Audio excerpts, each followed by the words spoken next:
The Book of Acts, chapter 24, verses 1 through 27. Paul's trial before Felix. 5 days later, the high priest Ananias went down to Caesarea with some of the elders and a lawyer named Tertullus, and they brought their charges against Paul before the governor. When Paul was called in, Tertullus presented his case before Felix. "We have enjoyed a long period of peace under you, and your foresight has brought about reforms in this nation. Everywhere and in every way, most excellent Felix, we acknowledge this with profound gratitude. But in order not to weary you further, I would request that you be kind enough to hear us briefly. We have found this man to be a troublemaker, stirring up riots among the Jews all over the world. He is a ringleader of the Nazarene sect, and has even tried to desecrate the temple, so we seized him. By examining him yourself, you will be able to learn the truth about all these charges we are bringing against him." The other Jews joined in the accusation, asserting that these things were true. When the governor motioned for him to speak, Paul replied, "I know that for a number of years you have been a judge over this nation, so I gladly make my defense.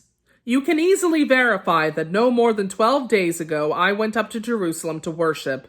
My accusers did not find me arguing with anyone at the temple or stirring up a crowd in the synagogue or anywhere else in the city, and they cannot prove to you the charges that they are now making against me.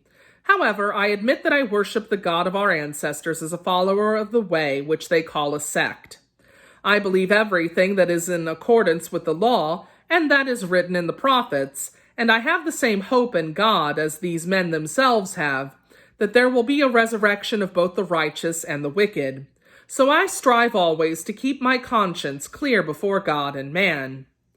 After an absence of several years, I came to Jerusalem to bring my people gifts for the poor and to present offerings. I was ceremonially clean when they found me in the temple courts doing this.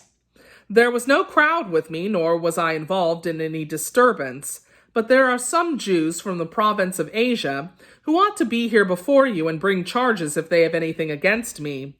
Or these who are here should state what crime they found in me when I stood before the Sanhedrin, unless it was this one thing I shouted as I stood in their presence. It is concerning the resurrection of the dead that I am on trial before you today."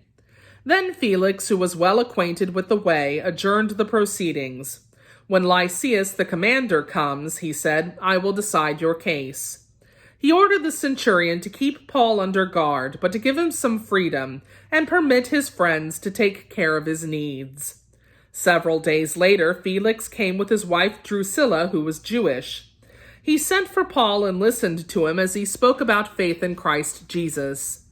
As Paul talked about righteousness, self-control, and the judgment to come, Felix was afraid and said, "That's enough for now, you may leave.